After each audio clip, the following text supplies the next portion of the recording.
Hello and welcome to Atop the Fourth Wall, where bad comics burn. Today we once again venture forth into the deepest depths of insanity known as the Silver Age. As such, it's time for a little segment I like to call Comic History You Don't Care About But Need to Know in Order to Understand This. Comic book history is usually defined in terms of ages. The first, the Golden Age of comics, began roughly with the first appearance of Superman in Action Comics #1 and began the careers of most of the more recognizable heroes. It ended roughly around a point following World War II when superhero books went out of fashion and most were replaced with westerns, romance, and science fiction stories. Following that was the Silver Age, where older superheroes were revised with more of a sci-fi twist. It was usually known for how goofy and bizarre a lot of the stories were. The Silver Age ended when Spider-Man's longtime romantic interest, Gwen Stacy, was killed by the Green Goblin.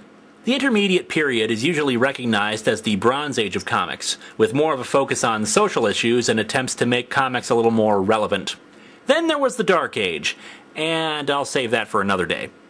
In this case, we're venturing forth into 1967, when comics cost 12 cents, Superman could juggle planets with his pinky finger, and stories didn't have to follow anything like logic or natural plot development. So let's dig into Neutro #1.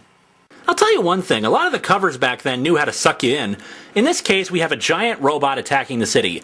He's shooting finger beams at two attacking jet planes, and he resembles Boris Karloff as the Mummy. Down below, Communist General Ben Kingsley cowers in fear, while Robert Mitchum and an aging Super Mario try to, unsuccessfully, listen to Casey Kasem. Neutro, the most astounding superhero of all! Cool! Why is he the most astounding? Neutro does not know the difference between right and wrong. Okay, that's not very good if he's a superhero. We open to this random montage of information about flying saucers and the history of them. I'm sure this is either educational or just mysterious, but frankly I see all of this crap and all I can think of is, well...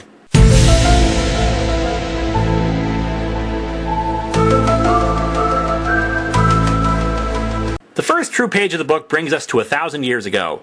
The sighting was viewed by more than 200 eyes and spoken of by more than 100 tongues, but only one hand wrote a record of the strange event. Pretty impressive considering that, according to the research I've gathered, Native Americans didn't really have written languages at this point.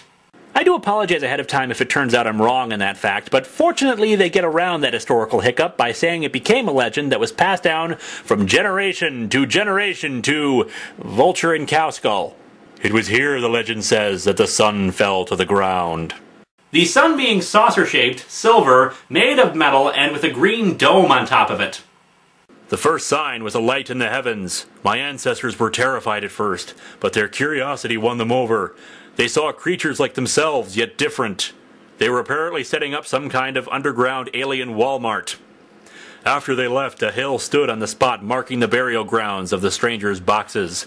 The undisclosed tribesman says that a warning was given to whomever tried to dig up the boxes. He who disturbs this resting place shall perish. Resting place? So what, the aliens travel thousands of light years to dump their corpses in orange boxes in our deserts? The guy the Indian is explaining this to says, nuts! And because of that silly so-called omen, the burial ground is lost forever. However, in one simple panel he has a change of heart. No! I refuse to believe that the place is lost, just as I refuse to believe that the saucer legend is untrue. Who the hell talks like this?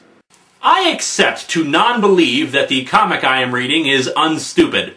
He hires a group of men to dig in random hills in hopes of finding it, but after a few weeks in the hot sun, most of them give up. Everyone is left but you two. Are you believers? Or maybe you're as crazy as I am. One panel later, the two remaining diggers apparently decided they didn't like being called crazy by their employer and quit.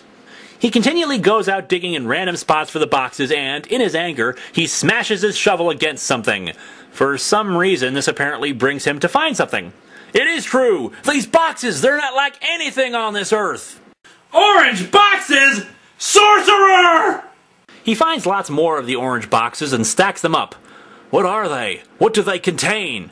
Man, is he going to be disappointed when he finds out that he actually discovered all the discarded ET for the Atari 2600 cartridges. We learn our protagonist's name is John Dodge, and he brings the boxes back to a makeshift laboratory with his assistant, Doc Banyan. However, he kinda looks like a bald James Doohan, so forgive me for indulging a Scottish accent. Maybe we should leave him alone. Maybe there's a curse. Oh, sure! I searched for months for the damn alien boxes, digging up half of New Mexico, so why don't you take them back and bury them again, jackass? Dodge forces a box open and they look inside. Great Scott! I don't believe it! How? How is it possible? Ancient porno mags! It's full of ancient porno mags! No, actually, it's electronics. To make matters better, these electronics come with instructions. Because when you're leaving a giant robot on a planet for 1,000 years, no doubt in your attempt to make sure it harms no one again, you want to leave an instruction manual. We don't know what we're building. Or do we? Yes, Doc, we do. Congratulations on your purchase of a Neutro Deathmaster 9000. In a short time, they fully construct Neutro. He has the power of countless men! Well, okay, 4. He's virtually invincible. His only failing is, Neutro has no brain. Hey, that's not a nice thing to say, especially when he's in the room with you. During the next few months, John Dodge and Doc Banyan learned what Neutro could really do. Surprisingly little, it turns out. He, Neutro, could bore his way through the center of the Earth. This proved to be a very unmarketable skill, what with the whole blowing up the planet thing. He could bend steel like paper. Look at me, brain the size of a planet, and they ask me to bend a steel girder. Life. Don't talk to me about life. He could make mighty rivers flow backwards. Physics is Neutro's bitch! He could destroy entire flotillas. He could destroy and bring to ground squadrons of huge bombers. John Dodge, Doc Scotty, maybe you should stop blowing up the military. He could rip tanks in half and rip up battalions of armed soldiers. He could swallow bullets like a baby swallows candy. So he chokes on bullets. Well, maybe this isn't so bad. Maybe it's Soviet tanks and ships. He could crush entire cities. What? He could crush entire cities. They're testing Neutro by blowing up cities? It seems to me it's the two humans who don't know the difference between right and wrong. But before we move on, I must preface this. What follows is quite possibly one of the most awesome things ever envisioned by any human being, and it will totally make up for Neutro being a weapon of horrible death and slaughter. You ready? He rides a freaking whale! That's right, a giant robot riding on the back of a whale. And listen to this narration. He could catch whales with a single hand, and if there were dinosaurs on Earth, he could reduce 20 of them to ashes. 21 though? Then he's screwed. Also, Neutro's size seems to vary significantly. Next we see him out racing a leopard when just 2 panels ago we saw him larger than the various buildings he was blowing up. Next he's smaller than a herd of elephants trying to trample him. 1,000 lions couldn't maul him. 3 lions, though, can hump him. 1,000 pythons couldn't crush him.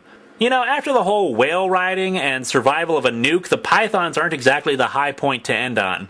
So, after wrecking half the military of the world, annihilating a city, wreaking havoc at a zoo, and sending him back in time to vaporize 20 dinosaurs, no specific dinosaurs, mind you, just dinosaurs, the two discuss their newfound power. Maybe it would have been better if we never found those parts, never assembled Neutro. Gee, you think? Yes.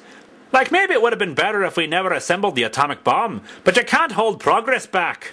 Yeah, giant city-destroying robot. Progress, ladies and gentlemen!